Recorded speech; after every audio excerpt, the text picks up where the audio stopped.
दर्शयामः यस्य पंचनमुत्तारो सर्वपावप्राणस्य मंगलम तो सर्वत्र पद्मं नाम मंगलम।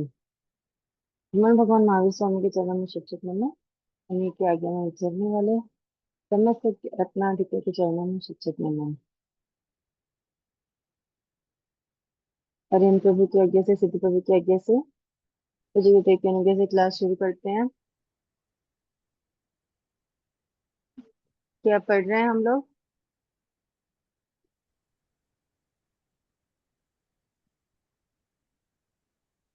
बोलिए बोलिए, क्या पढ़ रहे हैं? आवाज आ रही है मेरी?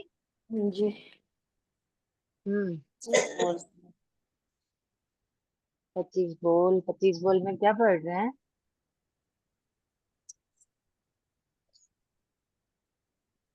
नव लंबा तत्व पढ़े। 9 तत्व पढ़े हैं, ठीक है। 14वां बोल हमने किया है ना? जी जी आज हमको करना है 15वां बोल। जी 25 बोल के 14 बोल हो गए हैं, आज हम जी। 15वां बोल करने जा रहे हैं। किसी को कुछ पूछना है? अभी पिछली क्लास तक का अगर किसी को कुछ पूछना है तो पहले पूछिए, नहीं तो फिर आगे बढ़ते हैं। दीदी मैं अपडेट ज्वाइन हुई अभी हूँ, तो ये कब कब क्लास होते हैं और क्या रहता है शेड्यूल? ये शेड्यूल ऐसा है, ये क्लासेस अभी होती है सैटरडे संडे मंडे रात में 9 से 10 25 बोल की। और बाकी दिन 25 क्रिया की क्लास चल रही है, बहुत अच्छी क्लास चल रही है, वो गुरुजी लेते हैं। 25 बोल की 3 क्लासेस मैं लेती हूँ। और आप अभी ज्वाइन हुए हैं तो ग्रुप में इसका पूरा डिटेल आ जाता है, जितनी क्लासेस हुई हैं सबकी रिकॉर्डिंग्स है, तो उससे आप कर सकते हैं। ठीक है, चलिए। तो हम 15वें बोले आत्मा 8। ओके। जी 14 बोल तक के जितना भी हुआ है आप लोग को से फिर से बोलूंगी कि एक बार रिवाइज करते रहिए। आप पिछला अच्छे से रिवाइज करते रहेंगे ना तो आगे का आपके लिए इजी होता रहेगा। नहीं तो फिर वो हमेशा के जैसे 25 बोल किया और भूल गए, वही वाला हाल रहेगा। ओके। बिल्कुल या तो 15वें बोले आत्मा 8। आत्मा, आत्मा से क्या समझते हैं? आत्मा के बारे में सब लोग जानते हैं, जानते हैं ना? सुनते आए हैं हम। आत्मा अलग है, शरीर अलग है, आत्मा अजर अमर अविनाशी है ना? तो आत्मा जिसको हम देख नहीं सकते हैं, छू नहीं सकते हैं, ठीक है, लेकिन फिर भी उसके अस्तित्व का सबको भान होता है, उसका कोई एग्जिस्टेंस है, ये सब समझते हैं ना? जी हम्म। किस आत्मा के चेतना चेतन लक्षण से हम सब क्या करते हैं? आत्मा को जान जानते हैं। ठीक है। आत्मा एक द्रव्य है, मतलब आत्मा प्रदेशों का पिंड है, दिखाई नहीं देती है, लेकिन छू नहीं सकते हैं, बट अब सब उसको क्या करते हैं? महसूस करते हैं, हम उसको समझते हैं कि हाँ, कि आत्मा है। आत्मा है तभी जीव में क्या है? के चेतना है ना? आत्मा है तभी हम क्या कर पा रहे हैं? कोई भी काम कर पा रहे हैं, श्वास ले पा रहे हैं, या जो भी चीजें हैं, तो वो क्रिया आत्मा है शरीर में, तब सारी क्रियाएं हो रही है। आत्मा नहीं रहेगी तो ये शरीर कुछ कर पाएगा क्या? नहीं। नहीं कर पाएगा, ठीक है ना? तो आत्मा के अस्तित्व का बोध तो सभी को है, जी ठीक है। लेकिन इस आत्मा को उसके स्वभाव या विभाव, या बोला जाए तो उसके गुण या दोषों के आधार पे 8 अलग अलग वर्गों में बांटा गया। डिवाइड किया गया है, ठीक है। जैसे पानी, पानी तो पानी है, ठीक है, लेकिन कहीं पे पानी मैला है, कहीं साफ है, कहीं ठंडा है, कहीं गर्म है, कहीं मीठा है, कहीं खारा है, लेकिन मूल क्या है? पानी है। वैसे ही आत्मा क्या है? मूल आत्मा ही है, लेकिन उसके गुण और दोषों के आधार पर उसको अलग अलग 8 भागों में वर्गीकृत किया गया है। ओके। जी जी जैसे कोई एक ही व्यक्ति होता है, उसका अलग अलग आइडेंटिफिकेशन हो जाता है, जैसे अब मैं हूं, ठीक है, आप हैं, तो आप, आपका एक आइडेंटिफिकेशन हो जाएगा कि आप अपने मम्मी पापा के बच्चे हैं, ठीक है ना, मतलब इनका बेटा या इनकी बेटी, इनकी पत्नी या इनका पति, या इनके पापा या इनकी मम्मा, ऐसे अलग अलग आइडेंटिफिकेशन होते हैं ना। जी। वैसे ही आत्मा को भी क्या है, अलग अलग उसके गुण और दोषों के आधार पर अलग अलग आइडेंटिफाई किया गया है। बात समझ में आ रही है? हाँ जी। तो ये जो 8 प्रकार बताए हैं, आत्मा 8 प्रकार की जो बताई है, वो प्रकार मैं लिख देती हूँ: द्रव्य आत्मा, कषाय आत्मा, योग आत्मा, उपयोग आत्मा, ज्ञान आत्मा, दर्शन आत्मा, चारित्र आत्मा और वीर्य आत्मा। बहुत कुछ तो नाम से ही स्पष्ट हो जाएगा। पहला क्या है? द्रव्य आत्मा। दूसरा? कषाय आत्मा।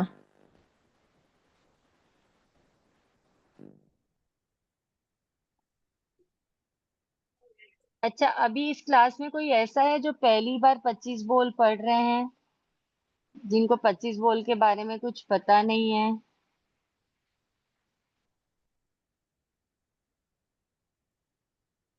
ओके, कोई भी नहीं है। तो ये 8 नाम तो ऑलमोस्ट सबको मेरे ख्याल से पता ही होंगे। हाँ जी, याद है।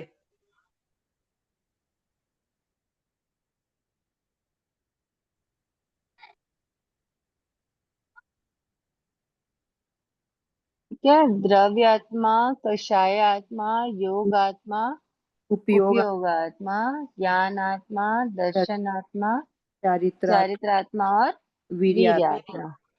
ठीक है, ये, अच्छा, अंशु जैन जी हैं जो पहली बार पढ़ रही हैं। ठीक है अंशु जी, आपको कहीं पे भी कुछ कंफ्यूजन हो, कुछ समझ नहीं आए, तो आप बिल्कुल पूछ सकते हैं ना, ऐसा हेजिटेट मत कीजिएगा। ठीक है मैम। है जय ना? झूले। ठीक है। जय जैन।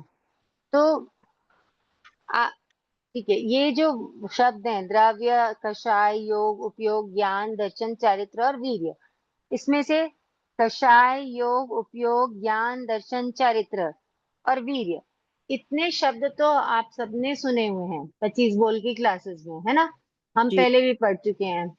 अभी आता है द्रव्य। सबसे पहला वर्ड क्या आया है? द्रव्य द्रव्य। आत्मा। तो द्रव्य आत्मा किसे कहेंगे? जो आत्मा है ना, मूल रूप में, जो अनंत आत्म प्रदेशों का क्या है? समूह है, हम्म, असंख्य, सही, असंख्यात आत्म प्रदेशों का जो एक पिंड है, वो क्या है? द्रव्य आत्मा। बात समझ में आ रही है? जी। आत्म प्रदेशों से मिलके ही क्या बनी है हमारी आत्मा? हाँ। मिलके यानी हमारी आत्मा क्या है? आत्म प्रदेशों का पिंड, आत्म प्रदेशों का समूह है। चाहे चींटी की आत्मा हो, चाहे हाथी की आत्मा हो, चाहे डायनासोर की आत्मा हो, कोई भी जीव है जिसके अंदर में आत्मा है, उसके आत्म प्रदेश क्या रहते हैं? बराबर होते हैं। कभी भी इस बात को याद रखना, आत्मा, आत्मा के जो आत्म प्रदेश, हमारे जो आत्म प्रदेश हैं, वो हमेशा उतने ही रहते हैं, उसमें कभी घट बढ़ नहीं होती है। जी। ऐसा नहीं कि मनुष्य बन गए तो आत्म प्रदेश बढ़ जाएंगे, या जी। 500 धनुष के अफगाना वाले मनुष्य बन गए, महाविद्य क्षेत्र के मनुष्य बन गए तो आत्म प्रदेश ज्यादा हो जाएंगे। भरत क्षेत्रीय बने हैं 7 हाथ वाले, 2 हाथ वाले, तो आत्म प्रदेश कम हो जाएंगे। ऐसा होता है क्या? नहीं, चींटी की और हाथी की भी सेम रहती है। सबकी सेम रहती है आत्म प्रदेश, सबकी सबकी। सेम रहती है। हम सबकी जो आधारभूत आत्मा है ना, उसको कहते हैं द्रव्य आत्मा।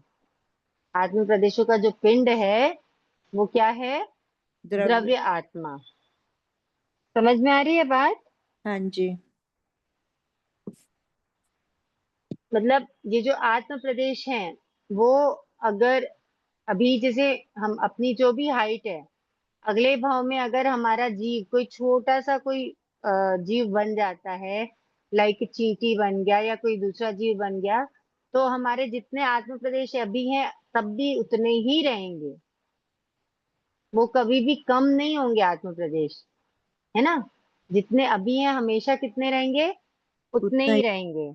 और यही आत्म प्रदेशों का पिंड जो है वो क्या है, द्रव्य पृथ्वी। आत्मा है।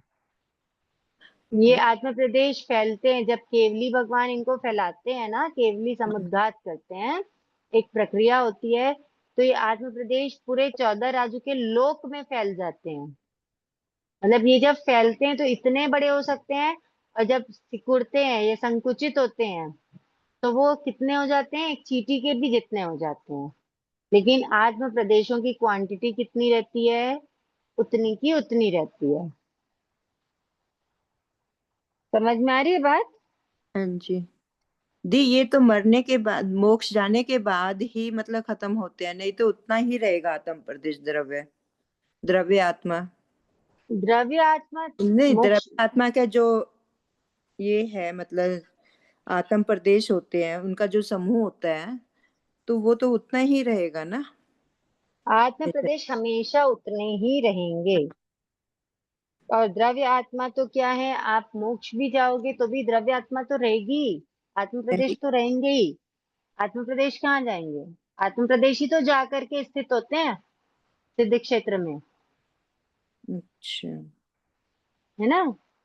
द्रव्य आत्मा सिद्ध भगवान के भी रहेगी, और तो ये सबकी सेम रहती है द्रव्य आत्मा तो फिर?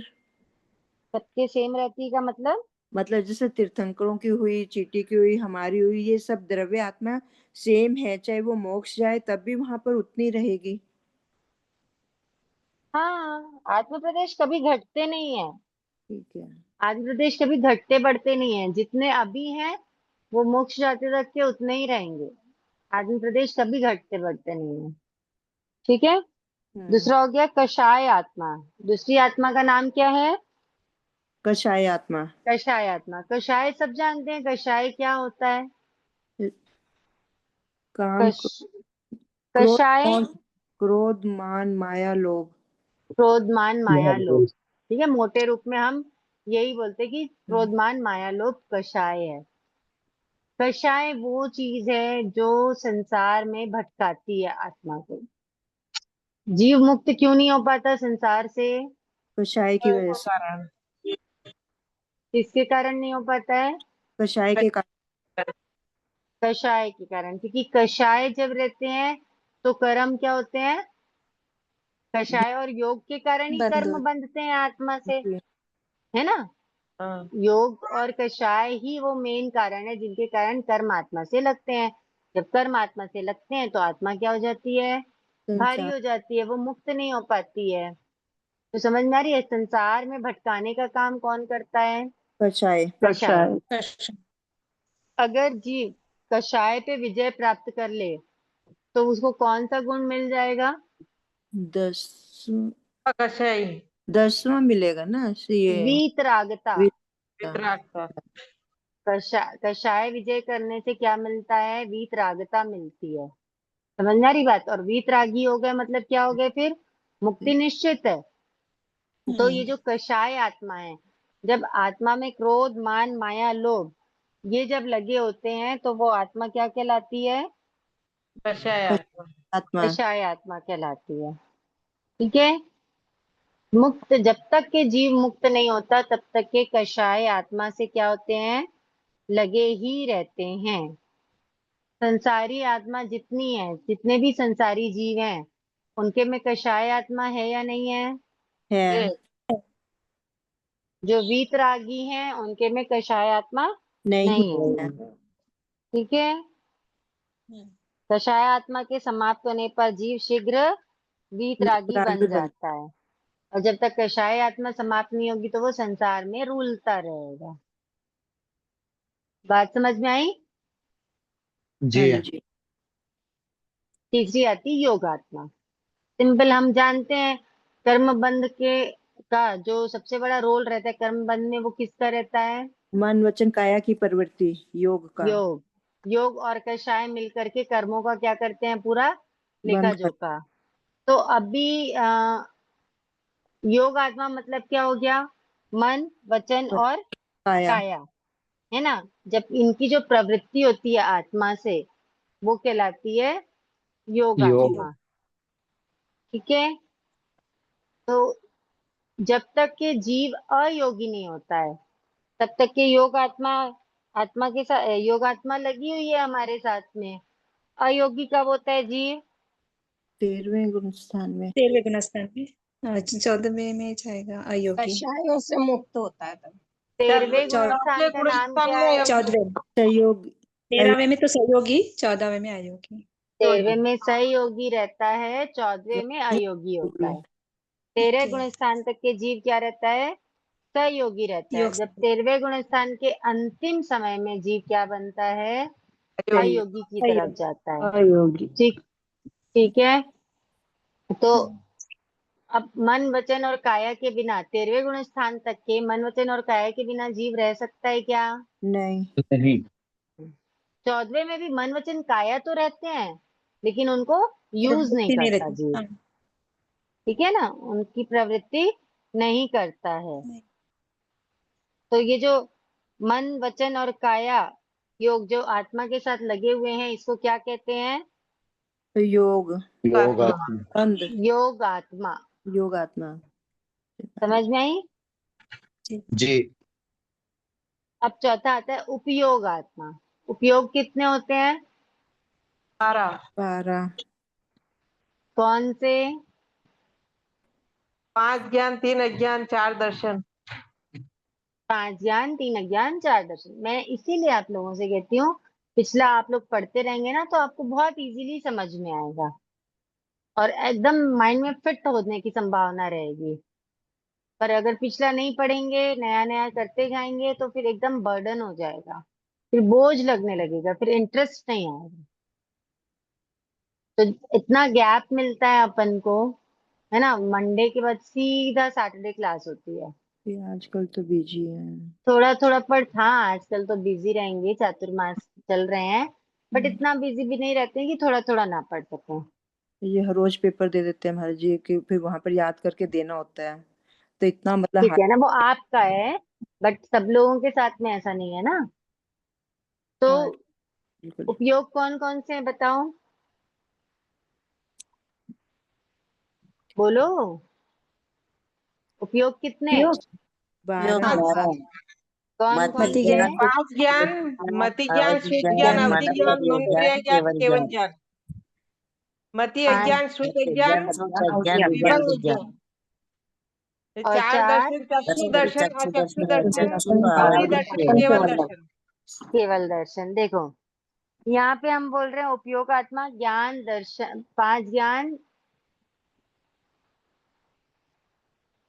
5 ज्ञान 3 अज्ञान और 4 दर्शन, हम उपयोग में बोल रहे हैं, है ना।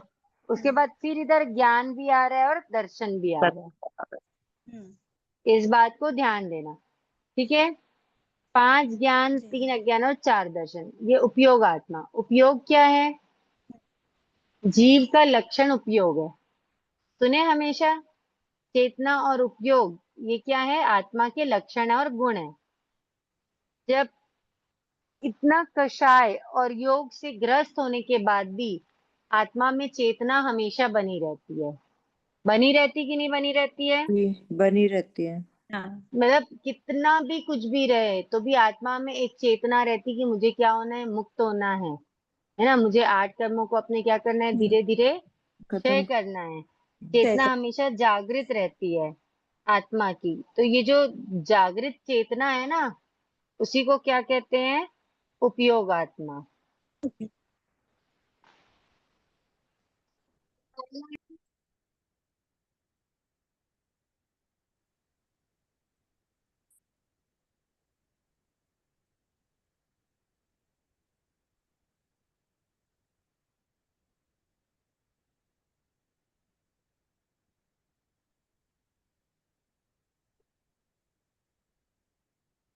जय जीवन का समझ थामना। तो समझ में आया उपयोग आत्मा? मतलब कोई जीव कितना भी छोटा क्यों ना हो, कोई जीव कितना भी मिथ्यात्वी क्यों ना हो, उसमें हमको ऐसे मतलब अपन ज्ञान गिनते तो ज्ञान नहीं गिनाएंगे। जैसे अब पृथ्वी का है, पृथ्वी का अज्ञान। में कितने ज्ञान होते हैं बताओ? 2 किस ज्ञान। किसमें बोला? एकेंद्री में बोलो, चलो एकेंद्री में बोलो, पृथ्वी का डीप हो जाएगा। एकेंद्री में कितने ज्ञान कितने अज्ञान? 2 अज्ञान है ना? 2 अज्ञान है। और ज्ञान नहीं है। तो अज्ञान ही है, ज्ञान नहीं है। ज्ञान नहीं है उनको। हाँ, जब अपन समुच्चय केंद्री में जाते हैं तो हाँ। 2 अज्ञान ही है ना? ज्ञान नहीं है उनके में, लेकिन हम्म। फिर भी मति ज्ञान शुद्ध ज्ञान नहीं है, लेकिन फिर भी ज्ञान का अनंतवा भाग है ना। एक जो चेतना वाली बात है वो हर जीव में रहती है। चेतना रहती है कि नहीं रहती है? रहती है। हर जीव में रहती है। उसको पता होता है कि मैं जीव हूँ, है ना। वो जानता है कि मैं जीव हूँ, वो अपना हित अहित समझता है। समझ में आ रही है बात? जी। कोई कितना भी मिथ्या दृष्टि जीव भी रहेगा तो अपना हित अहित वो समझेगा, भले वो मोटे तौर पे समझेगा, है ना, एकदम बारीक तौर पे नहीं समझेगा, स्थूल समझेगा, सूक्ष्म नहीं समझेगा, लेकिन उसके अंदर में क्या होती है, चेतना हमेशा जागृत रहती है। और ये जागृत चेतना वाली जो आत्मा होती है ना, उसको क्या कहते हैं? उपयोग आत्मा। हम्म। समझ में आई बात? हाँ जी। जी। अब आते हैं ज्ञान आत्मा, दर्शन आत्मा और चारित्र आत्मा। ज्ञान, दर्शन, चरित्र, ये क्या है? ज्ञान मार्ग के साधन है। मोक्ष मार्ग के साथ। देखो, ज्ञान है ना, अज्ञान से जब दूर हटता है जीव, अज्ञान, मिथ्यात्व, कषाय, जब इनकी कमी होती जाती है, जब सम्यक्त्व की प्राप्ति होती है, तब जीव को क्या प्राप्त होता है? ज्ञान। ज्ञान प्राप्त ज्ञान होता है। ज्ञान प्राप्त सम्यक होता है। ज्ञान। सम्यक्त्व आए बिना ज्ञान प्राप्त होगा क्या? नहीं। नहीं। क्योंकि अगर सम्यक्त्व है तो वो ज्ञान ज्ञान है, और सम्यक्त्व नहीं है, मिथ्यात्व है, तो यही ज्ञान किसकी श्रेणी में आ जाता है? अज्ञान। अज्ञान की श्रेणी में। ज्ञान। अज्ञान की श्रेणी में आ जाता है। ठीक है। हम्म। जब जीव आध्यात्म की ओर अग्रसर होता है ना, तो धीरे धीरे वो सत्य असत्य सही गलत सब चीजों को जानता है, पहचानता है, समझता है। इस तरीके से वो ज्ञान, दर्शन और चारित्र की ओर क्या होता जाता है? अग्रसर होता जाता है। अग्रसर हो- जब सम्यक्ति जीव है, कोई भी जीव जिसको सम्यक तो प्राप्त हो गई है, ठीक है ना, तो वो जीव जब ज्ञान की ओर जाता है तो उसको क्या बोलते हैं? ज्ञानात्मा। जब उसका दर्शन शुद्ध होता है ना, उसका सम्यक में जब दृढ़ होता है, उसका दर्शन शुद्ध होता है, तो वो आत्मा क्या कहलाती है? दर्शनात्मा। दर्शन आत्मा। दर्शनात्मा। और जब प्राप्त किए हुए ज्ञान को वो अंगीकार करे, प्राप्त किए हुए ज्ञान को वो क्या करे? इम्प्लीमेंट करे, है ना, आचरण। तो आचरण में लाए, तब वो क्या कहलाता है? चित्रात्मा। चारित्र आत्मा। चारित्र। समझ में आ रही है बात? हम्म। जी। सम्यक सम्यक दर्शन प्राप्त होने पर जीव का ज्ञान मोक्षाभिमुख हो जाता है। मतलब जब सम्यक दर्शन हम्म। प्राप्त हो गया तो जीव का एकमात्र लक्ष्य क्या होता है? कि मुझे मोक्ष प्राप्त करना मोक्ष। है ना। तो इस मोक्ष की अभिलाषा को जगाने वाली जो आत्मा है, या इस ज्ञान को प्राप्त करने कराने वाली जो आत्मा है, वो क्या कहलाती है? ज्ञान आत्मा कहलाती है। ज्ञानात्मा। ठीक है। मिथ्या दृष्टि में ज्ञान आत्मा होती है क्या? ज्ञान आत्मा तो होती है, कोई भी हो, अज्ञान क्योंकि ज्ञानात्मा। होती है, अज्ञान रहेगा। ज्ञान आत्मा नहीं है। मिथ्या दृष्टि में ज्ञान आत्मा नहीं होती है। कौन से गुण स्थान से स्टार्ट होगी ज्ञान आत्मा? चौथे। चौथे। चौथे गुण स्थान से। अविरति सम्यक दृष्टि गुण स्थान से ज्ञान आत्मा स्टार्ट होती है। और कौन से गुण स्थान तक रहती है? E2 रहेगी अनंत ज्ञान तक, मतलब सिद्धों तक तो 11। जाएगा ना ज्ञान। सिद्धावस्था तक के रहेगी, है छठे ना। तक। छठे तक नहीं, ये सिद्धावस्था तक रहेगी। ज्ञान कहाँ जाएगा बताओ? विशुद्ध अनंत होता ज्ञान। जाएगा मति ज्ञान शुद्ध ज्ञान से। बौद्धिक विशुद्ध ज्ञान, होते केवल होते होते होते केवल केवल ज्ञान प्राप्त हो सकता है है ना, जरूरी नहीं है अवधि ज्ञान मन पर ज्ञान प्राप्त करे, कोई हाँ। जरूरी नहीं है। समझ में आ रही है? इसका कोई स्ट्रैप नहीं होता है। हम्म। जब विशुद्धता आती है तो केवल ज्ञान, कर्म क्षय होते हैं, जैसे जैसे आगे बढ़ते जाते हैं तो क्या होता है, केवल ज्ञान भी प्राप्त होगा तो ज्ञान आत्मा तो हमेशा रहेगी ना, क्योंकि हाँ। केवल ज्ञान केवल दर्शन प्राप्त होने के बाद आत्मा से अलग होते हैं क्या? नहीं नहीं। होते। नहीं होते। नहीं होते हैं। तो इसलिए ज्ञान आत्मा या दर्शन आत्मा दोनों क्या रहेगी जीव के साथ, हमेशा रहेगी। हम एक बार चौथे गुण स्थान में प्राप्त हो गया ज्ञान आत्मा, फिर वो मिथ्यात्व में गए तो हट जाएगी। ठीक है ना? हम्म। ऐसा नहीं कि एक बार प्राप्त हो गई तो हमेशा रहेगी। जब जब हम सम्यक्त्व में हैं, जब जब हमारा दर्शन शुद्ध है, तब हमारे पास क्या रहेगी, ज्ञान ज्ञान। आत्मा रहेगी। ठीक है? जी।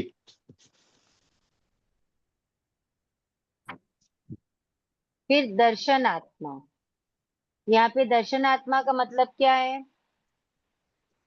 यहाँ पे दर्शन आत्मा जो हर जीव में पाई जाती है, हर जीव में, मतलब अनाकार उपयोग, यानी जो अपन उपयोग पढ़े थे, साकार उपयोग और अनाकार साकार उपयोग। उपयोग। तो अनाकार उपयोग कौन से हैं? पीछे दर्शन का कोई चार, मत पढ़ा करो। हाँ, दर्शन चार चार दर्शन, चार। चक्षु दर्शन, अचक्षु दर्शन, चक्षु अवधि दर्शन, दर्शन अवधि और दर्शन, केवल केवल दर्शन। दर्शन। मतलब जीव को किसी भी पदार्थ का सामान्य बोध जो होता है वो क्या कहलाता है, दर्शन। दर्शन कहलाता है। तो ये दर्शन आत्मा सभी जीवों में है कि नहीं है? है। है। है ना? है। अचक्षु दर्शन तो है ही है। ठीक है हाँ। ना? तो ये जो आत्मा है वो कौन सी आत्मा कहलाती है? दर्शन आत्मा। दर्शन आत्मा। दर्शन आत्मा। फिर आता है चारित्र आत्मा। चारित्र आत्मा, जब चारित्र मोनि कर्म का क्षय होता है देखो, ज्ञान आत्मा कौन से गुण स्थान से स्टार्ट हुई? चौथे चौथे गुणस्थान। गुण। चौथे गुण चौथे स्थान गुण से। स्थान से। और चारित्र आत्मा कौन से गुण स्थान से स्टार्ट होगी? छठे। छठे गुण स्थान। छठे गुणस्थान से। छठे गुण स्थान से। है ना? जब 5 महाव्रतों का पालन किया जाता है, 3 करण 3 योग से 18 पापों का पचकान किया जाता त्याग। है, तो वो चारित्र आत्मा में क्या होता है, ग्रहण करते हैं। समझ में आ रही है बात? जी। जो प्रत्यक्षान की चेतना है जी। वो कहाँ जागृत रहती है? चारित्र आत्मा में। हम्म। ठीक है? तो चारित्र आत्मा कहाँ से स्टार्ट हुई? छठे गुण स्थान छठे से, छठे। गुण स्थान से। प्रमादी साधु गुण स्थान। है ना? हमारे में चारित्र आत्मा है क्या? नहीं। नहीं। हमारा गुण स्थान नहीं। कौन सा है? पांचवा। पांच वर्ष। कौन सा हमारा गुण 5वां स्थान है? नहीं। देश देश और वृत्ति सम्यक। पांचवा। पांचवा। 5वां है? हाँ सर। अगर एक पक्का है? व्रत का भी पचकान है तो पांचवा गुण स्थान है। एक व्रत का भी पचकान है तो 5वां गुण स्थान तो है, पर वो एक व्रत का सम्यक पालन हो रहा है, सच में नहीं हो रहा। भगवान की आज्ञा के अनुरूप पालन हो रहा है, पूरा वो तो नहीं। रह पूरा नहीं। भगवान की वाणी के प्रति संपूर्ण श्रद्धा है। श्रद्धा तो है। सिर्फ एक, हम एक लाइन को पकड़ लिए कि एक व्रत का भी पालन हो रहा है तो 5वां गुण हाँ। स्थान है, क्या इतनी सी बात से 5वां गुण स्थान हो जाता है?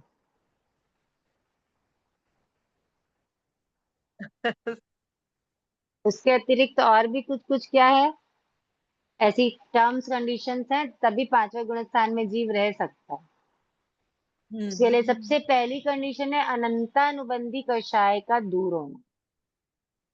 अनंतानुबंधी कषाय अगर है तो आप कितने ही जानकार हो, कितने ही व्रतों का पालन कर रहे हो, आप मास का मन क्यों ना कर रहे हो, है ना? अगर आपके अनंतानुबंधी कषाय है तो आपका गुणस्थान पहला हो जाएगा। समझ में आ रही है बात? बहुत बहुत बहुत मेजर रोल है इन कषायों का, हल्के में नहीं लेना। ऐसा नहीं है कि बस अपन व्रत पालन कर रहे हैं तो हम तो श्रावक हो ही गए। वेशधारी नहीं बनना है अपन को, गुणधारी बनना है। ठीक है? हाँ। तो गुणस्थान हम समझे थे, तब आप लोगों ने समझा होगा कि टैग नहीं है गुणस्थान, कोई लेबल नहीं है जिसको हमने लगा लिया, है ना। गुणस्थान हमारे गुणों की श्रेणी है। आत्मा के गुणों समझे की हम? श्रेणी। हाँ, वही हमारी आत्मा के गुणों का स्तर है। आपकी आत्मा कितना कषायों को कम कर रही है, आपकी आत्मा कितना कर्मों के पिंड को छुड़ा रही है। जैसे जैसे कर्म कम होते जाएंगे, कषाय कम होती जाएगी, वैसे वैसे क्या होता जाएगा, गुणस्थान बढ़ता जाएगा। ठीक है भाई। अनंतानुबंधी कषाय हटता है तो जीव को किसकी प्राप्ति होती है? सम्यक सम्यक सम्यक की प्राप्ति होती है। Very good. फिर अनंतानुबंधी के बाद कौन सी कषाय है? अप्रत्याख्यान। अप्रत्यख्यानी कषाय। अप्रत्यख्यानी कषाय हटने से जीव को कौन सी चीज की प्राप्ति होती है? प्रत्याख्यान मरण का। लेने की ज्ञान मरण की प्रत्याख्यान मरण। गुणस्थान किरति। वर्ती निर्देश देश व्रतों को धारण करने की। हम्म। देश कुछ अंश में व्रतों को धारण करने की। देश यानी नहीं होता है कुछ अंशों में। ठीक है। फिर प्रत्यक्षानावरण, मतलब संपूर्ण रूप से अगर प्रत्यक्षान ग्रहण करना है तो कौन सी कषाय हटानी पड़ेगी? प्रत्याख्यान मरण। नहीं प्रत्यक्षानावरण। अप्रत्याख्यान अप्रत्यक्षान तो देश कुछ अंशों में है। अंश मात्र। जब संपूर्ण रूप से अगर व्रतों को धारण करना है, संपूर्ण रूप से 3 करण 3 योग से व्रतों को धारण करना है, तो कौन सी कषाय हटाना पड़ेगा? प्रत्याख्यान मरण। प्रत्यक्षानावरण कषाय। ठीक है। देखो, पहले तो सम्यक दृष्टि बने, फिर श्रावक बन गए, एक कषाय कम करके, फिर एक कषाय कम करके साधु बन गए। अब साधु के बाद क्या बनना बचता है? क्या बनना? वीतरागी बनना बचता है ना। तो वीतरागी बनने के लिए क्या करना पड़ेगा? संज्वलन कषाय को हटाना पड़ेगा। समझ में आ रही मोहि बात? कर्म को क्षय करना। संज्वलन कषाय हटेगी लास्ट में, तब तक कि आपके मोनी कर्म की सारी प्रकृतियां धीरे धीरे क्या होती जाएगी? समाप्त हो जाएगी। जाएगी। मूल रूप से लास्ट में, सबसे लास्ट तक की क्या बचता है? संज्वलन कषाय बचती है। 9वें गुण स्थान में दूसरे तीसरे चौथे 5वें समय में ये सब क्या होती है? धीरे धीरे हटना चालू हो जाती है। सबसे पहले तो संजलन क्रोध हटेगा, फिर मान हटेगा, फिर माया हटेगी, और फिर 10वें गुण स्थान में आने के बाद सूक्ष्म लोभ संजलन लोभ हट जाएगा। तो फिर जीव क्या बन जाता है? जब कषाय पूरी हट जाती है तो 11वें गुण स्थान से वीतरागी, है ना, जो अपन बोलते हैं ना उपशांत मोनि गुण स्थान, उसका दूसरा नाम छद्मस्त वीतराग गुण स्थान भी है। ठीक है। तो समझ में है? चारित्रात्मा और फिर वीर्य आत्मा। वीर्य का मतलब क्या होता है? शक्ति। जैसे ऊर्जा, है ना। जैसे परमाणु में बहुत ऊर्जा होती है ना, ऊर्जा का हाँ, असीम भंडार होता है परमाणु। तो साइंस ने परमाणु को क्या बोला है? मैस ऑफ एनर्जी बोला है ना, मास ऑफ एनर्जी। तो आत्मा भी क्या है? अनंत शक्ति का भंडार। समझ में आ रही बात? सिद्धा जैसो जीव है, जीव सोई सिद्ध होए। जीव सोई सिद्ध होए तो सही है। सिद्धा जैसो जीव है अनंत शक्ति संपन्न, है ना। हमारी जैसी आत्मा है, वैसी ही आत्मा जितने भी सिद्धू है ना, उनकी भी वैसी ही आत्मा थी। कोई अलग थी क्या? नहीं। ऐसी ही आत्मा थी, है ना। ऐसा ही वीर्य था, ऐसा ही पराक्रम था। हमारी आत्मा ही क्या है? परमात्मा है। कोई डिफरेंस नहीं है। समझ में आ रही बात? ऊर्जा का भंडार है हमारी आत्मा, जो है ना, अनंत शक्ति का भंडार है। लेकिन इन शक्तियों को कौन दबा दिया है? कषाय।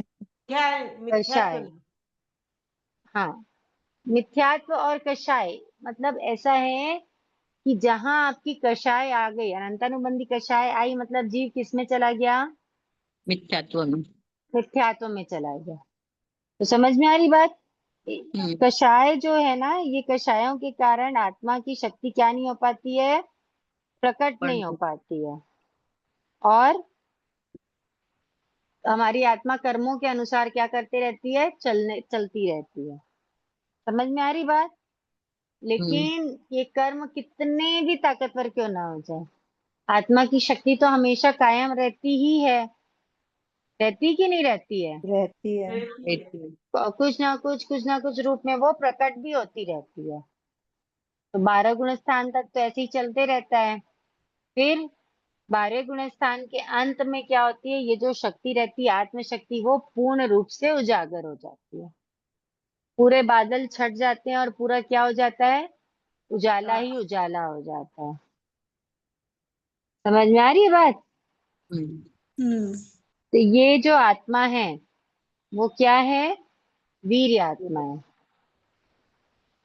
जो जो एक जो हमारे पास जो शक्ति है, जो ऊर्जा है, वो सब क्या है? वीर्य आत्मा। वीर्य। तो समझ में आया? द्रव्य आत्मा, कषाय आत्मा, योग आत्मा, उपयोग आत्मा, ज्ञान आत्मा, दर्शन आत्मा, चारित्र आत्मा और वीर्य आत्मा।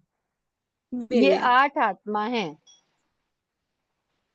तो द्रव्य आत्मा मौलिक है, कषाय आत्मा कषाय मोनी के उदय से होती है, योग आत्मा नाम कर्म के उदय से होती है, उपयोग आत्मा ज्ञानावर्णी और दर्शनावर्णी के क्षय और क्षयोपशम से। दी एक बार आप ठीक है, धीरे धीरे बोलोगे, मेरे को लिखना है ये द्रव्य आत्मा। बुक में है, अच्छा आपके पास बुक में है। ठीक है। ओके, तो ज्ञान आत्मा ज्ञानावर्णी दर्शन मोनी के क्षय से, ज्ञानावर्णी और दर्शन मोनी के क्षय क्षयोपशम से होती है। चारित्र आत्मा चारित्र मोनी के क्षय उपशम से होती है। और वीर्य आत्मा वीर्यांत राय कर्म के क्षय और क्षयोपशम से प्रकट होती है। तो आत्मा तो क्या है? पूरे शरीर में रहती है। ठीक है ना? ये आठों आत्मा सब में रहती है नहीं ना? 8वीं आत्मा सब में रहती है ना? अभी आप बताओ, सब में यानी अब जैसे जो जीव मिथ्या दृष्टि है तो ज्ञान आत्मा नहीं होगी, है ना? वैसे देखो, द्रव्य आत्मा, दर्शन आत्मा और उपयोग आत्मा। द्रव्य आत्मा, ठीक है। दर अब देखो, अब अपन एक एक करके करते हैं, चलो। द्रव्य आत्मा सभी जीवों में रहेगी कि नहीं रहेगी? रहेगी। हाँ रहेगी। कैसे रहेगी? वो आत्मा का पिंड प्रदेश पूरे व्याप्त है नहीं है? उनकी हाइट के हिसाब। हाँ, क्योंकि मूलभूत जो आत्मा है वही क्या है? द्रव्य आत्मा। ठीक है।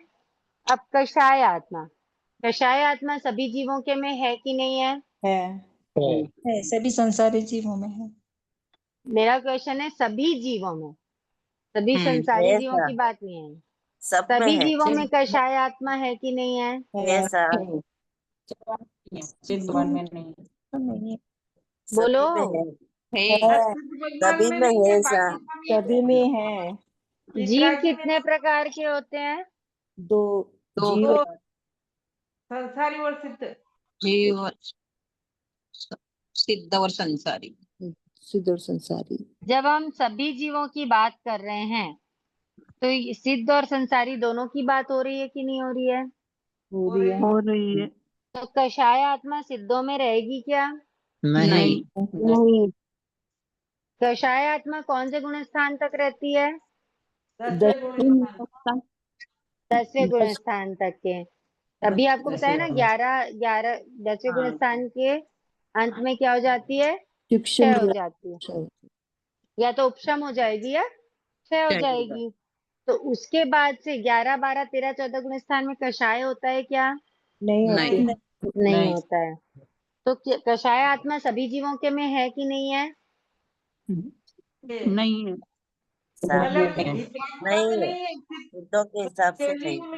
नहीं है ना, सभी जीवों में। हाँ, सिद्धों में नहीं है, गुण स्थान में नहीं है। 11 11वें से से 14 14 गुण स्थान में नहीं है। नहीं है। 11वें गुण स्थान से 14वें गुण स्थान तक नहीं है, सिद्ध प्रभु में नहीं है ना? हाँ तो समझ में आई, जी हाँ। कषाय आत्मा सभी जीवों के रहती है कि नहीं रहती है? नहीं। नहीं। नहीं रहती है। नहीं नहीं। ठीक है। अब योग हाँ। आत्मा, योग आत्मा सभी जीवों के में है कि नहीं है? शिव भगवान में नहीं है। गुण स्थान में नहीं है, बाकी है। में नहीं है ना, सिद्ध भगवान के में इसलिए नहीं नहीं। है, 14वें गुण स्थान के में नहीं है, चौदह है ना? में तो फिर क्या बोलेंगे, योगात्मा सभी जीवों में है क्या?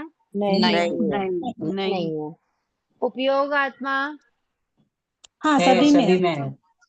कैसे ये है? सब सिद्धों सभी में भी है, सिद्धों में भी है। दो आत्मा है ना, वो कैसे ज्ञान, है? उपयोग, दो अज्ञान, उपयोग है। दर्शन तीनों केवल सब दर्शन जीवों में है। ज्ञान अज्ञान दर्शन तीनों चीजें सभी जीवों के में है? नहीं। मतलब तो फिर सिद्ध भगवान में अज्ञान नहीं है, मतलब हाँ, सिद्ध वितरागता में अज्ञान नहीं होगा, ज्ञान ही होगा, केवल ज्ञान। Very good. ज्ञान अज्ञान दर्शन, केवल दर्शन होगा। लेकिन उपयोग तो है ना, दो दो उपयोग रहते हैं ना दो सिद्धों में। उपयोग योग तो है। है, हाँ। किसी के में ज्ञान है, किसी के में अज्ञान है ना? किसी के में हाँ केवल दर्शन है, तो जिनके में कुछ नहीं है तो अचक्षु दर्शन हाँ है कि नहीं है? हाँ तो हाँ इस जी, अपेक्षा से उपयोग तो सभी जीवों में है। सभी हाँ। तो जीवों में उपयोग आत्मा सभी जीवों में रहेगी कि नहीं रहेगी? रहेगी। समझ में आया? हाँ हम्म। जी, केवल ज्ञान केवल दर्शन सिद्धों में भी है, तो उपयोग आत्मा है। हाँ, अचक्षु दर्शन एक केंद्रीय में है।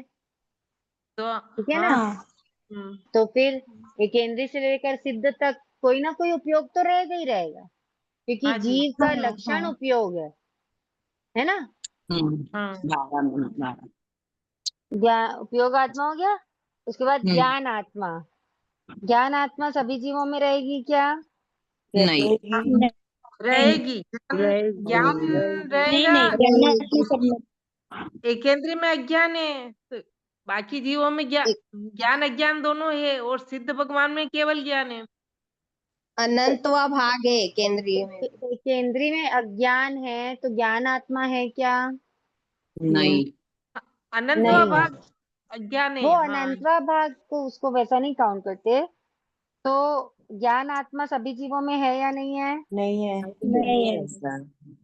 ज्ञान आत्मा कौन से जीवों में रहेगी? चौथे गुण स्थान चौथे से। गुण स्थान से। सम्यक सम्यक दृष्टि में दृष्टि, रहेगी। चौथे सम्यक दृष्टि गुणस्थान जीवों से में 14वें रहेगी। गुण, ध्यान वालों सम्यक में। दृष्टि में ज्ञान हाँ, आत्मा रहेगी। ठीक है। हम्म। फिर दर्शन आत्मा, दर्शन आत्मा सभी जीवों में रहेगी कि नहीं रहेगी? ये दर्शन आत्मा तो सब में। दर्शनात्मा सब में रहेगी। ध्यान, सब में ठीक है। रहेगी। चक्षु चक्षु दर्शन दर्शन से रहेगा, अचक्षु लेके किसी केवल दर्शन में तो दर्शन। रहेगा ही चक्षु रहेगा। दर्शन रहेगा, किसी में केवल दर्शन रहेगा, किसी में अवधि दर्शन रहेगा। सभी आत्माओं में कुछ न हाँ कुछ दर्शन ही है, कोई न कोई सा दर्शन है। हाँ, तो इसलिए दर्शन आत्मा सभी जीवों में रहेगी। ठीक ठीक है। हम्म। फिर चारित्र आत्मा, चारित्र आत्मा सभी जीवों में रहेगी कि नहीं रहेगी? नहीं। नहीं नहीं नहीं। रहेगी। नहीं रहेगी। पवित्र आत्मा और वीर आत्मा, ये सब में है। सभी में रहेगी। वीर आत्मा सभी में। सभी संसारी जीवों में तो वितरागी रहती सी है। रहती होगी ना वीर्य आत्मा। ठीक है ना? हम्म। अच्छा। समझ में है? ज्ञान आत्मा, दर्शन आत्मा, ज्ञान आत्मा, समझ, द्रव्य आत्मा, कषाय आत्मा, योग आत्मा, उपयोग आत्मा, ज्ञान आत्मा, दर्शन आत्मा, चारित्र आत्मा और वीर वीर्य आत्मा। आत्मा। ओके, ये 8 प्रकार की आत्मा। हम्म।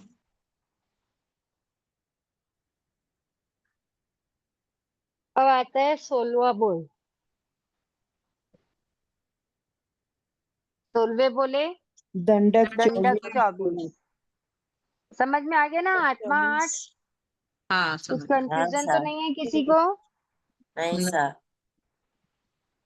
दंडक, समझता हूँ। दंडक का मतलब क्या होता है? दंड भोगने जहाँ के जीव स्थान अपने कर्मों का दंड भोगे, उसे दंडक कहते हैं। बहुत बढ़िया। जीव जहां जा करके अपने कर्मों का दंड दंड भोगते भोगे। हैं। तो यहाँ मतलब दंड का मतलब क्या है? मतलब पनिशमेंट। पनिशमेंट, हाँ। पनिशमेंट। हाँ, देखो, यहाँ पनिशमेंट तो हमेशा क्या रहती है, जो अपने को पसंद नहीं आती है वैसी वाली रहती है ना। मतलब जो हाँ, हम नहीं चाहते लेकिन करना पड़ता है, वो पनिशमेंट होता है। तो यहाँ पे दंड का मतलब ऐसा नहीं कि पनिशमेंट ही भोगना है, यहाँ पे अवार्ड भी भोगते हैं। मतलब जैसे कोई जीव बहुत अच्छे काम कर रहा है, आपका फल। पुण्य अच्छे ही कर्मों अच्छे का काम कर रहा है, सत्कर्म कर रहा है कोई जीव, तो वो कहीं ना कहीं तो उत्पन्न होगा ना, अगर सिद्ध नहीं बना है तो होगा। हाँ होगा ना। हाँ, जब उसने अच्छे अच्छे काम किए हैं तो फिर जैसे उसको दंड कि भोगना है। पड़ेगा क्या? हाँ, नहीं। नहीं, सुख के रूप में भोगना पड़ेगा। हाँ, मतलब ऐसा नहीं है कि जो ये दंड भोगने की बात है वो हमेशा दुखी होके ही भोगना पड़े, जैसे कभी कभी पांच सुख के अनुत्तर रूप। विमान के देव हैं, तो हम्म। वो अनंत सुख ही भोगते हैं वहां। हाँ, इसलिए जो वैमानिक देव हैं, इंद्र हैं, वो सब तो सुखों में मस्त है ना। हम्म, तो हम्म, ऐसा नहीं समझना कि दंड मतलब क्या है, पनिशमेंट यानी बहुत तकलीफें, उसी को दंड बोलेंगे। जीव जहां जा करके अपने कर्मों के फल को भोग रहा है ना, उन स्थानों को क्या कहेंगे? दंड दंडक। स्थान। दंडक। ठीक है, हाँ, दंडक। अब जो दंडक है वो कितने बताए हैं? 24। 24। 24। सबसे पहला है दंड, सबसे पहले दंडक का नाम क्या है? सात नारकी का एक दंडक। सात नारकी सात का एक नारकी दंडक। का एक दंडक।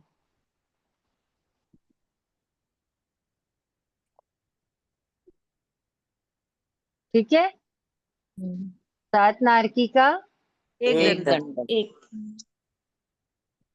ओके। ये सबसे कौन सा वाला हो गया? ये नारकी पहले नंबर का पहले हो गया। वाला।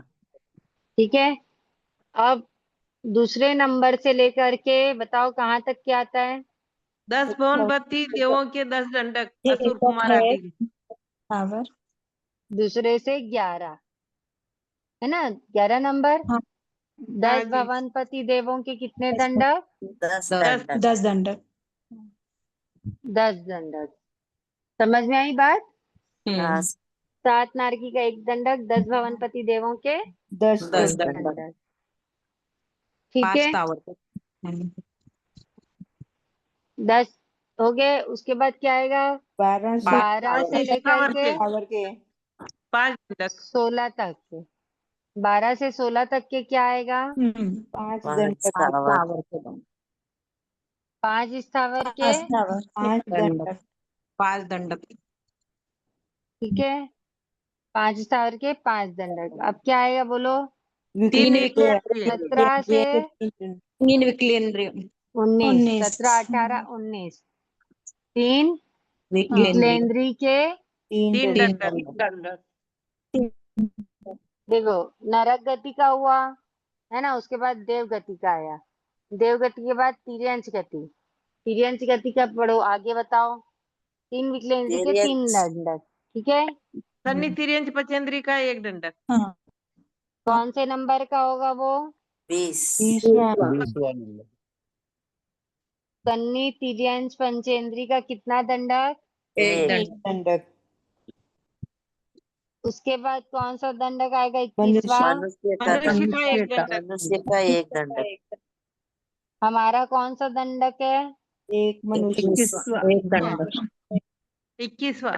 21वां दंडक हमारा। ठीक है, हम्म, 22वां। वैमानिक वैमानिक देवों का एक दंडक। वानंतर देव। देखो, ज्योतिष। यहाँ पे नरक गति के पूरे आ गए 7। हाँ, आ हाँ, गए ना? हम्म, फिर 10 देवता के यहाँ पे कितने आए हैं? 10। 10 10 भवनपति भवनपति आए देवों हैं। की आए हैं।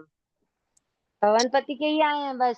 हम्म, ठीक है, उसके बाद तिर्यंच के आ गए पूरे 5 स्थावर, 3 विकलेंद्रिय और सन्नी तिर्यंच तिर्यंच। पंचेंद्री। सन्नी तिर्यंच, तिर्यंच पंचेंद्री का दंडक होता हाँ सर तिर्यंच है ना। पंचेंद्रिय। सन्नी नहीं आएगा, तिर्यंच तिर्यंच पंचेंद्री तिर्यंच का पंचेंद्री एक एक दंडक। दंडक। ठीक है, फिर आ गया मनुष्य, आ गया। तो मनुष्य गति, तिर्यंच गति और नरक गति तो कंप्लीट हो गई। अब कौन सी गति बची है? देवगति। देवगति। देवगति में तो भवनपति हो गया। भवनपति के बाद क्या आएगा? देव, वैमानिक देव, 3 देव बच गए। वाणयंत्र, है ना। फिर 23वां दंडक किसका आएगा? ज्योतिषी देवों का। देव का। ज्योतिषी देवों का एक दंडक। और 24वां क्या हो जाएगा? वैमानिक देव। वैमानिक देव। वैमानिक देवों का एक दंडक। समझ में आया? ये दंडक क्या है? इन्हीं दंडकों के आधार पे ना आगे के थोपड़े चलते हैं। लघु दंडक आदि जो है ना, वो ये दंडक के बेसिस पे चलते हैं। ठीक है। तो 7 नारकी के कितने दंडक? 7 नारकी का एक दंडक। और 10 भवनपति के कितने दंडक? 10 दंडक। समझ में आ रही है बात? जी। फिर 5 स्थावर के कितने दंडक? 5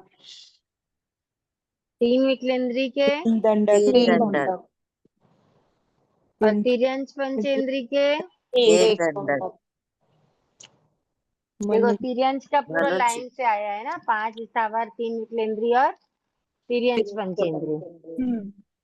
ठीक है ना।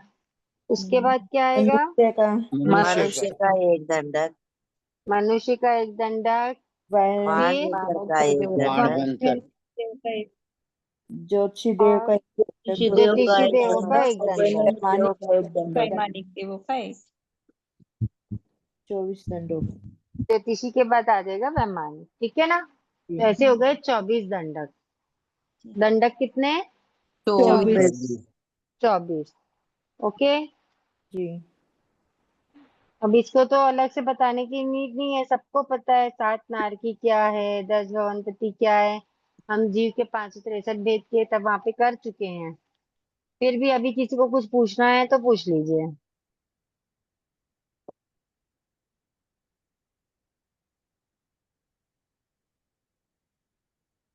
किसी को कुछ नहीं पूछना है? नहीं। चलो मैं एक क्वेश्चन पूछती हूँ आप लोगों से। ठीक है। उसको नेक्स्ट क्लास में सॉल्व करके लाने की कोशिश करना, भाव रखना। आप देखो 3 विकलेंद्री है तो कितने दंडक बताए? 3। 5 स्थावर है तो कितने दंडक? 5 स्थावर। 10 भवनपति है तो कितने दंडक? 10 दंडक। 7 नारकी है तो कितने दंडक? 1 दंडक। ऐसा क्यों? इनके दंड भोगने का स्थान एक जैसे होंगे, इसलिए जैसे सातों नारकी का एक कर दिया। 10 भवनपति देव एक सरीके होंगे, इसलिए 10 भवनपति के 10 नहीं, अलग अलग होंगे इसलिए 10 रखते हैं। कुछ एक जैसे और अलग अलग क्या होंगे दिखने में? नहीं, दंड नरक देने का के स्थान दंड एक भोगने है, के स्थान, 7 नारकी दंड का। भोगने के स्थान, दंडक मैंने दंड भोगने के स्थान। 7 नारकी का दंड एक जैसी क्रिया होती है ना सारी, इसीलिए एक लिया होगा। अब वो अंदाज की बात है। 7 नारकी जो रहती हैं उनको सबको क्या सहन करना है वहां पे? दुख, कष्ट। दुख ही सहन करना है दुख ना। ही सहन करना। सब एक ही वहां पे दुख ही सहन करते हुए वहां पर हैं अभी सातों नारकी में। तो इसलिए 7 नारकी को अलग अलग लेने की जरूरत नहीं। नहीं है। अब 10 भवनपति के 10 दंडक।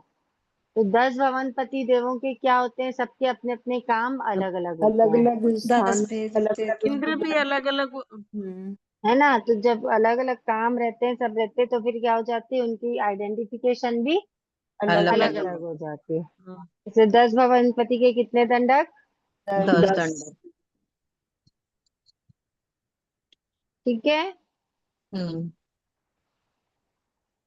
फिर आएगा 10 भवनपति के बाद 5 5 स्थावर। 5 स्थावर के कितने दंडक? 5 दंड। ओके। फिर 3 विकलेंद्री के कितने हो गए? तीन दंडक। तीन दंडक। एक तीन त्रियंच पचेंद्रिय त्रियंच का एक, पचेंद्री का एक, तिर्यंच मनु पंचेंद्रिय का एक।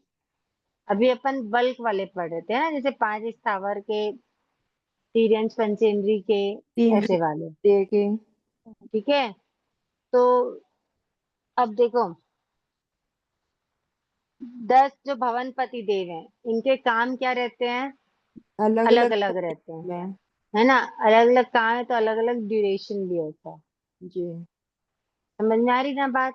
हाँ तो जी। ये जो 10 भवनपति है, इनका अलग अलग काम है, उस हिसाब से इनको अलग अलग 10 दंडक मिल गए हैं। ठीक है, अब जहाँ पे इनके काम अलग अलग हैं, क्योंकि इसलिए इनका क्या रहेगा, सब अलग अलग रहेगा। लेकिन 7 नारकी का एक दंडक में, दुख 7 सहन नारकी कर, का दुख एक भोगने का दंडक, तो एक ही, यहाँ पर एक दंडक क्यों है? कि दुख भोगने का एक उनके ही समान सबसे दुख स्थान, भोगता है। दुख ही दुख है सभी 7 ही नारकियों में, इसलिए एक से हिस्सा लिया, एक ही दंडक लिया है। यस, इसलिए क्या है, वो एक ही दंडक लिया है। समझ में आई बात?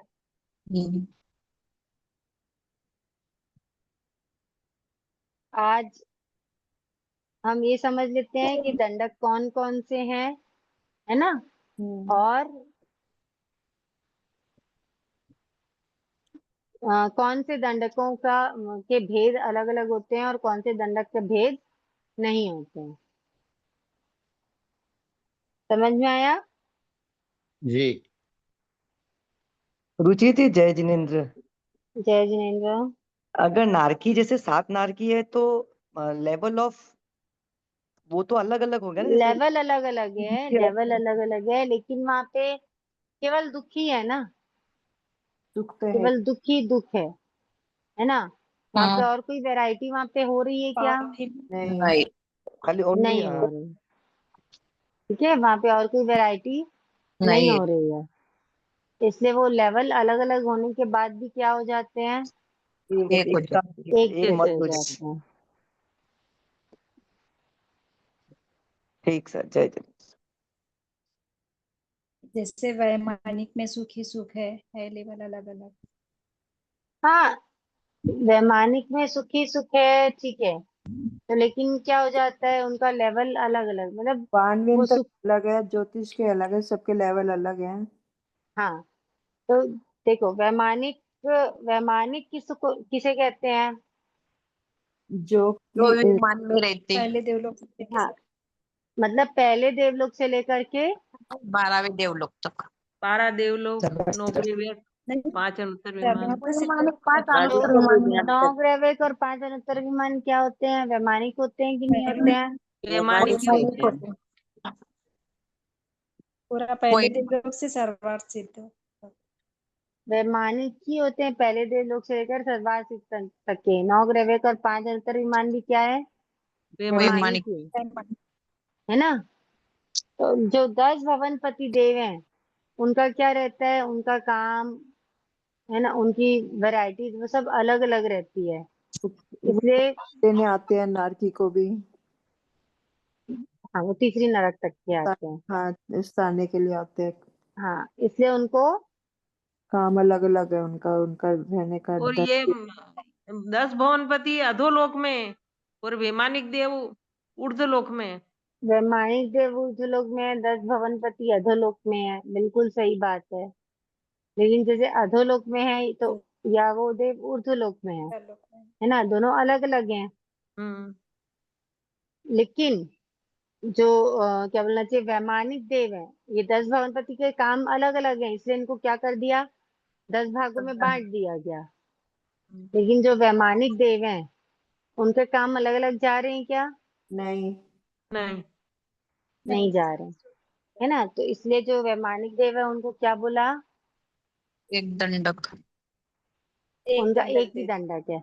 ऐसे तो वैमानिक पहले देवलोक से लेकर के सर्वार्थ सिद्ध विमान तक के हैं, है ना, वैमानिक। लेकिन दंडक की अपेक्षा कितने हैं वो, एक। एक। एक है। समझ में आई बात? हम्म। हाँ जी। और किसी को कुछ पूछना है? तो तो यहाँ जैसे ऊर्ध्व और 84 लाख जीव योनि में वो वैमानिक ये देव गति वाले परमाधार्मिक और 3 किल्बिशी ये भवनपति के अंतर्गत ही आएंगे क्या? परमाधामी 84 परमाधामी नरक के परमाधामी, देखो परमाधामी देव तो जो होते हैं ना, वो भवनपति के साथ ही इंक्लूड होते हैं। 10 भवनपति और 15 परमाधामी, 26 हो तो गए। मोस्टली 25 हाँ, परमाधामी ही 25 बोलते हैं, 25 है ना, 25 भवनपति बोलते हैं, सॉरी। इस अपेक्षा से तो इनकी कैटेगरी अलग हो गई। एकांत मिथ्या दृष्टि है ये जैसे, नहीं और नहीं, ये तो 3 किल्बिशी नहीं आते हैं ना वहाँ पे, 3 एकांत किल्बिशी मिथ्या। वैमानिक देवों में आएंगे। हाँ, 3 किल्बिशी वैमानिक के उसमें आएंगे क्षेत्र से। उनका काम तो अच्छा नहीं होता, काम तो वो होता तो है। क्या हुआ, लेकिन उनका क्षेत्र तो वही हो गया ना, वैमानिक देवों वाला। क्षेत्र बढ़िया मिल जाएगा पर काम अच्छा नहीं मतलब वहां सुख है होगा। उनको। नहीं, किल्बिशी एकांत मिथ्या दृष्टि होते हुए भी वहां सुख है देवलोक सुख में। वहां पे देखो, वहां का सुख कैसा है कि वहां पे भी उसको उनके करना पड़ता है जैसे उसका होता है नीच जाति का। अनादे, अयश, कीर्ति, हाँ, है ना, ये सब नाम का क्या लगा हुआ है अभी। इनकी प्रकृति अच्छी नहीं है नामकरण की। हाँ, ये सब अशुभ है, लगे हुए हैं अभी दूर अशुभ से, प्रकृति है, आत्मा से ये सब लग। अशुभ प्रकृति है। हमको ये आदत है रोज की। अरे सब इस- मिलके काम करेंगे तो फटाफट हो जाएगा ना। अरे ये सब क्या कर रहे समझ में आई बात? जी। जी, देखो, भवनपति कहाँ रहते हैं? अधोलोक में रहते में हैं, अधोलोक में। हाँ, है ना। भवनपति का निवास स्थान कहाँ है? अधो अधोलोक में पाथड़े में। अधोलोक में। हाँ, हाँ, ठीक है। फिर वाणव्यंतर का निवास स्थान कहाँ है? विमान में, विमान मध्य लोक में। तिरछालोक में, हाँ, मतलब तीर्थलोक अपने समतल भूमि से नीचे, ठीक है ना। नीचे। तिरछालोक में वाणव्यंतर। ज्योतिषी का कहाँ पे है? ये ऊर्ध्वलोक में। नहीं, नहीं, ज्योतिषी ज्यो, तो ज्योतिषी लोक भी में। मध्य लोक में ही आते हैं।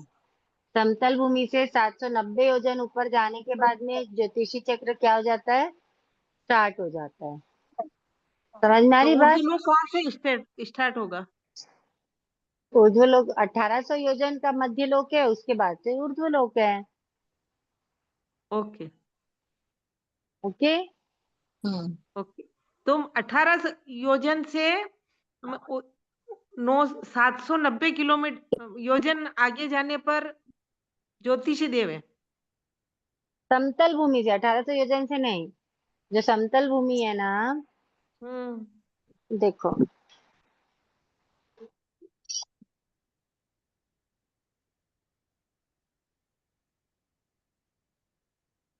ये क्या है?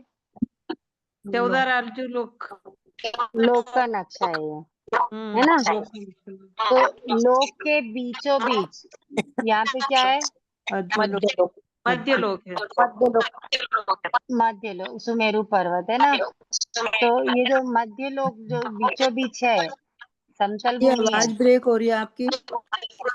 किसी के फोन से आवाज आ रही है? किसके फोन से आवाज आ रही है? अपना फोन म्यूट कर लीजिए ना। कर लेते हैं ना।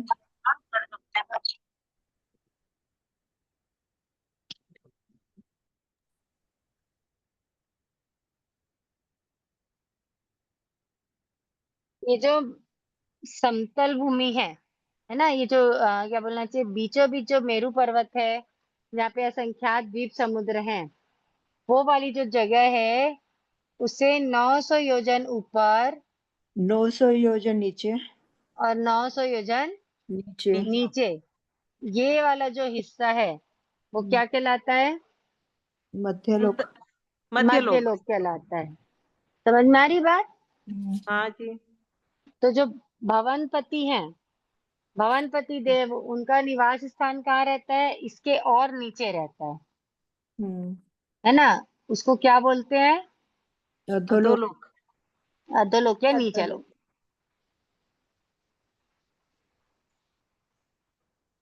ठीक है। ये हो गया मध्य लोक, और इसके ऊपर का हिस्सा क्या कहलाया? ऊर्ध्वलोक। ऊर्ध्वलोक। तो जो भवनपति तो यहाँ पे रहते हैं, है ना, नरक के आंतरे और पाथड़ों में। फिर वाणव्यंतर, वाणव्यंतर कहाँ पे रहते हैं? ऊपर मध्य लोक ये में। नहीं, ये जो समतल मध्य के भूमि है, नीचे, उसके नीचे थोड़ा समतल भूमि के थोड़ा नीचे। नीचे, ये है ना, समतल भूमि के नीचे यहाँ पे 800 योजन में कौन से जीव रहते हैं? ज्ञान वाण मंत्र। वाण व्यंतरदेव। ठीक है, व्यंतरदेव। उसके बाद ज्योतिषी, ज्योतिषी कहाँ पे है? समतल भूमि के ऊपर। समतल भूमि समतल भूमि से 790 योजन ऊपर में स्टार्ट हो ज्योति जाता है ज्योतिषी का। ठीक है। ये ऊर्ध्व लोक में नहीं आएगा यूं। नहीं, ये मध्य लोक में ही आता है। ये मध्य लोक में आता है। अच्छा। और उसके बाद उसके ऊपर कौन से देव हैं? पहला दूसरा दो लोक। वैमानिक देव। ज्योतिषी देव वैमानिक देव। हो गए, वैमानिक। ऊर्ध्वलोक में कौन से आएंगे? पहले देवलोक से 5 अनुत्तर विमान तक सब सभी आएंगे। नो हाँ, ग्रेव, वैमानिक देव बोलते हैं। क्या बोलते हैं? वैमानिक देव। वैमानिक देव। समझ में ऊर्ध्व आई लोक बात? में केवल वैमानिक देव ही है। हाँ, ऊर्ध्वलोक में केवल वैमानिक देव ही हैं। पुण्य है ना, पुण्य। सुख है। सुख है।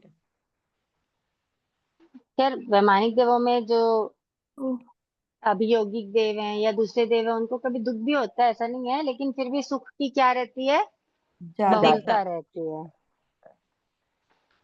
रुचि जी, ये जो बाणव्यंतर है ना, समतल भूमि हम्म, से 900 नीचे, इनके अलग अलग होते हैं क्या?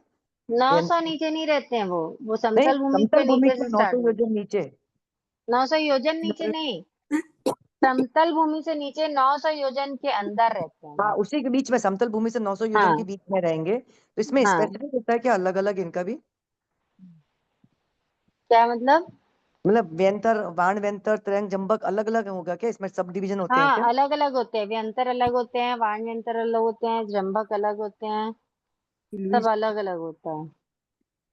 और ऐसे ही अपन ज्योतिष देव जो पढ़ रहे हैं उसमें भी अलग अलग होगा ना, 790 से 900 योजन की? हाँ, 790 से 900 तक के मतलब सबसे नीचे क्या है, तो ग्रह है कि कौन तारा है, फिर चंद्र है, फिर सूर्य, जैसे भी है वैसे वो उसकी व्यवस्था है।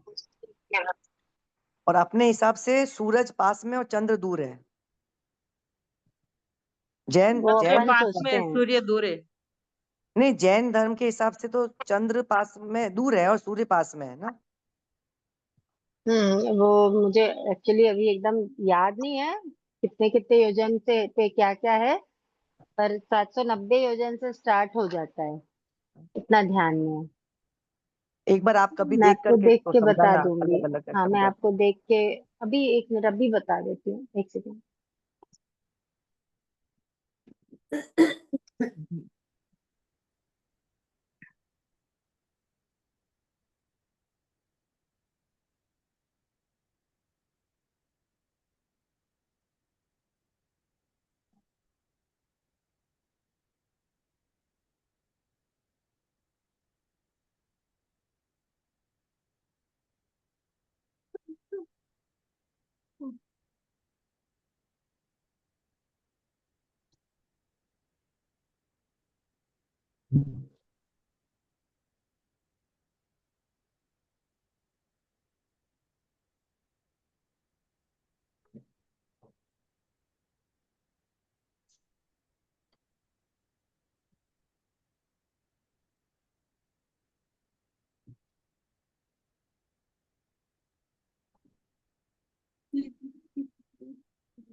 और किसी का कोई क्वेश्चन है तो पूछिए, मैं देखती हूँ, मेरी कॉपी एक्चुअली दिख नहीं रही है तो ये कल बता देना, कोई बात नहीं। कल बता देना सब, हाँ, टाइम कोई हो कोई गया। बता देना।